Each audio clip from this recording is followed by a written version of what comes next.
Damee ko dhugaa dabsaa kan jiru sidha maaliif beektaa? Yesuus waaqa lafa uume kan jedhu ganaa barreeffama ta'ee hin beeku malee macaafa safooyyee dhufu keessatti ganaa barreeffama ta'ee hin beeku malee siruma takkaa barreeffame hin beeku. Dhugaa rabbiilaa jechuun macaafa na beekta damee. Yesuus jechuun qo'eeti kanuma qofanatti mimeeti. Yesuus jechuun isa afura qulqulluudhaan alate ilma Maariyaamii isa nama ta'ee lafa kanarra deddeebi'aa ture, isa waa'ee Waaqayyo abbaa lallabaa ture, Waaqayyo abbaa kadhatee ofii kooti ani humna hin qabu humna naa ta'e jedhee isa dinqii garaa garaa gochaa ture dhagadamee kiyya. Hafuurichi moo eessaa ba'e abdii koo? Hafuurichi eessaa ba'e? Hafuura Waaqayyoo dhaka. Hafuurri Waaqayyoo sun bifa maaliitiin dhaqee gara Maariyaam keessatti uumame? Hafuurri bifa akkamii qaba damee kiyya?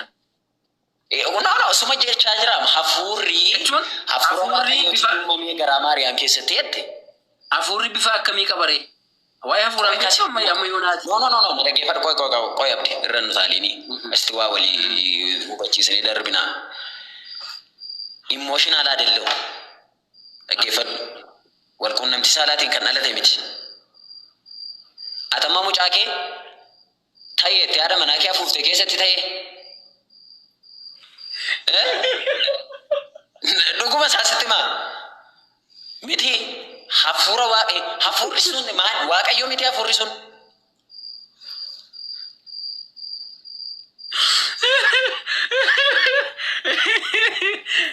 Damee. Addi dhaggeeffadhetti. Dhaggeeffadhu hafuura baay'ee jira lafa kanarra. Hafuurri seexanaa jira, hafuurri Waaqayyoo jira. Maalli ani hafuura seexanaa guddaa min maa eegabaanyu. Waa'ee hafuura seexanaa keessa nan galchu ani hafuura Waaqayyoo dubbachaa jirra. Ayi waa biraatti. Waan ta'e dhaggeeffadhu meedame. Yaaki waa dhaggeeffadhu na bicheessi dura. Dhaggeeffadhu hafuura Waaqayyoo ta'etti.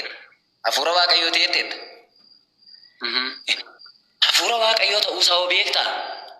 Nama ta'ee dhufee eessatti moo nama ta'ee dhufe iddoo kamitti? Fakkeenyaaf kottu tokko sii gaasa. Macaafumatu nama ta'ee dhalateedhaam damee isa kanaa shakkii taati. Macaafa dubbisne jechuudha tamma kana damee kiyya. Ara damee ara sheem damee. Ara kireet sheem damee.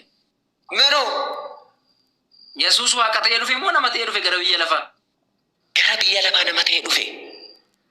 Maal taatee maaliif mormitanii? Ati koo Yesuus jechuuni namadha malee waaqa miti jechaarta.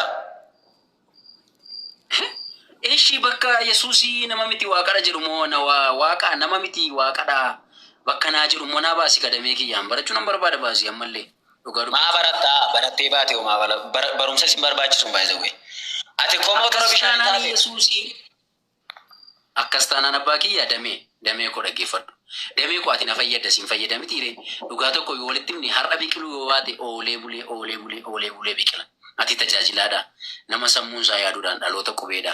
Keessattuu nama magaalaa guddoo jiruudhaati. Yesuusii nama osoo hin taane Waaqayyodha bakka jedhu dhugumatti ni beektaa damee kiyya. Dubbistee beektaa?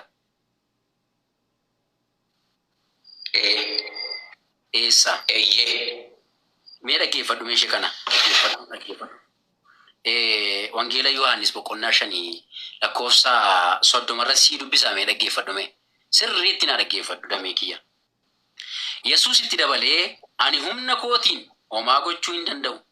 Abbaa koo irraa akkan dhagayetti nan farada. Haa jedha.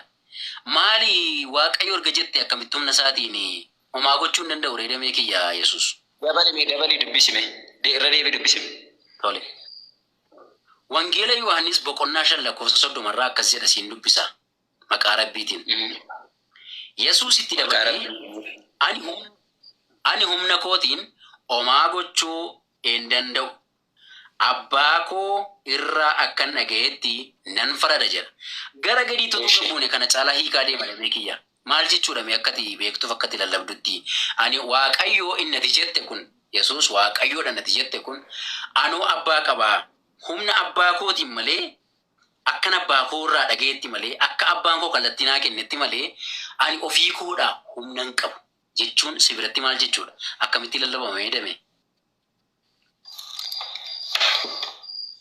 Nama garramtaa baay'ee.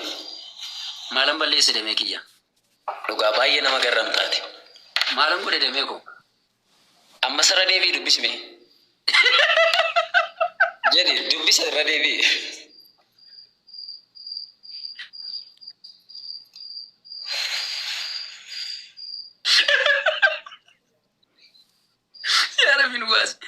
Bismillah irran deebi'a maqaa rabbiitiin siin dubbisa wangeela Yohaannis boqonnaa 5 lakkoofsa 30 siin dubbisa dhaggeeffadhu.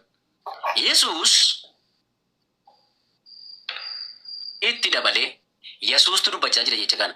Yesuus itti dabalee ani humna kootiin homaa gochuu hin danda'u.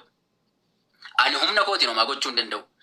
Abbaa koo irraa akkan dhagayetti nan faradaa jedha.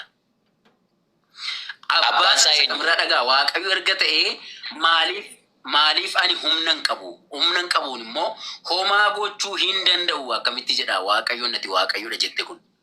Damee ku baasii abbaan isaa eenyudha? Tun barbaada malee akkati mataadha dhukkubsattu hin barbaadu. Firii enjoy gocha taphachaa wal jaallachaa fataa jechaa bashannanaa akka tubattu hin barbaada malee akka tof cinqitu hin barbaadu. Mikinaatu rabbi ta'e jechuun homaa waan sii galee haasoftaa waan sii hin galee hin gaafatta hin cinqamin damee kiyya. Akkamitti lallabdame kutaa kana ta'u lallabisiin jedhanii. Akkuma ati dur lallabaa turte tan lallabaa. Akkamitti lallabaa ture mee handame? Akkuma ati lallabaa turte sanitti lallabaa. Har'as akkuma ati lallabaa turte sanitti lallabaa jira. Sitti meera laa sila keenii mee hin boorsuusi jechaa jira. Koye kadamee kiyya maali? Namootaaf carraa laana ta'u anaa wajjin siyaasuun si dabbari taanaan namoota kan biraa. No, lakki. As wajjin anaa saa. Okay, waa'ee kutaa kanaa define naa godhi ka'an ofii kooti humna hin qabu. Akka abbaa korraa dhageettan faradaa jechuunsa Waaqayyoodha Yesuus erga jette Yesuus Waaqayyo isa Waaqaaf lafa uumedha erga jette Waaqayyo humna Yesuus kun humna Waaqaaf lafa uumuu erga qabaate anoo humna kootiin homaa gochuu hin danda'u jedha. Maal jetta asirratti akka definitionii keetti maal fakkaata? Sitti maan jira mabdoona dhagaartaa? No, natti mika seeraan natti mika damee kiyya. Eessuma ati lallabaa turte san jedhee lallabaa jira har'allee siin jedhe. Ekkoo inni maali jira inni maaliidha inni humtan lallabaa ture sun maaliidha jedhame. Of gaafadhu ofuma kee kaleessa maal jedhee lallabaan ture kaleessa maal jedhee. Dame akkuma ta'e dille mikoo dame. Yookiin hin beeku jedhe dame yookiin hin beeku yookiin naa deebisi yookiin hin beeku jedhi yookiin beekani natti midame maali? Asaasi dhaga'uu barbaadaa jiru. Nama hedduun hordofaara. Dame. Nagarsiyan sila sawa adeelem ko yaa warraa yaallu. Sila sawa adeelem dhaggeeffadhu macaafan sitti maa jira? Ani humna Yesuus itti dabalee ofiisaatti gaafa dubbate Yesuus waa jedhaa ture haasaa tureetu itti immoo dabalee ani humna kootiin homaa gochuu hin danda'u. Akka abbaan koo inni na ergee jedhettan faradaa jedha. Ani humna kootiin homaa gochuu hin danda'u jechi jedhu kuni waa'ee Yesuus maal ibsaa siin jechaara.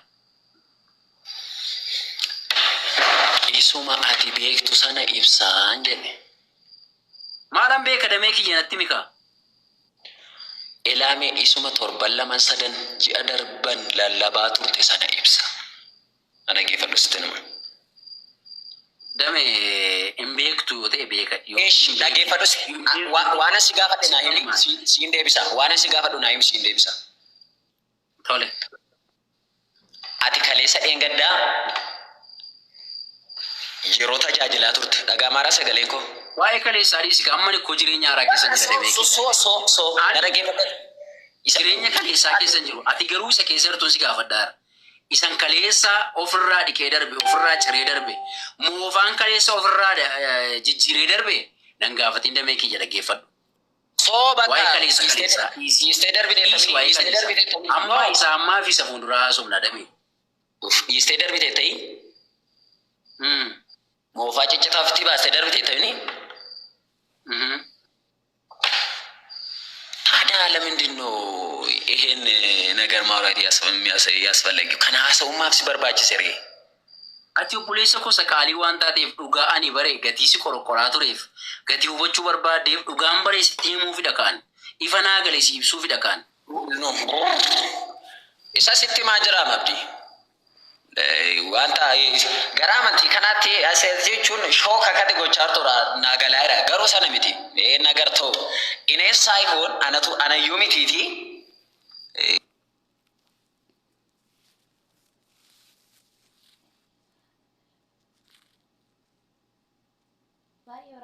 Dame.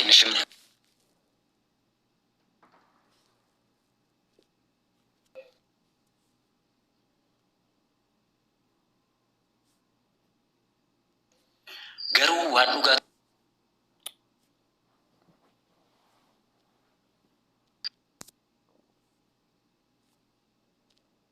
ጨለማኤ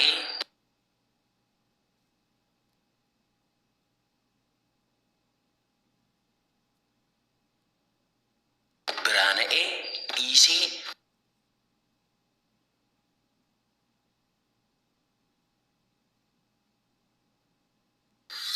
አይመለከትም ስኒላ